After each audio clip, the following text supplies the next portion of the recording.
তাড়াতাড়ি চল এখান থেকে। দাঁড়াও, ভয় পেও না। কি তোরা না বলছিলাম কি আর আশপাশে না থাকতে? তুই মনে হয় ভাইয়ের থ্রেটটা সিরিয়াসলি নেস নাই, তাই না?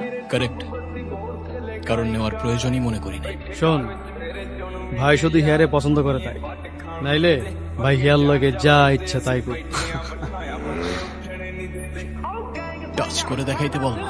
মনে করিস না রানীগঞ্জ থেকে তুই জানাতা করে চলে যাবে, এই জবাব তুই পাবি। তুই যদি মনে করে থাকিস দেশের বাইরের থেকে একটা এবিসিডি মার্কা ছেলে আসছে, ভুল ভাবছিস।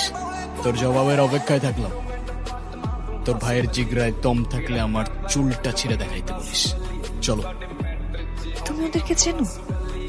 শুধু শুধু এতগুলো ডায়লগ বাজি করতে গেল। আরে ফ্লোতে ফ্লোতে একটু চলে আসছে আর কি। ডায়লগ আর মারলাম কই, বান্দার তো স্পিকারই নেই। এক সাইড থেকে পাঁচ লাইন মারতে থাকলে না ইনসাফি হয়ে যাবে না, বলো?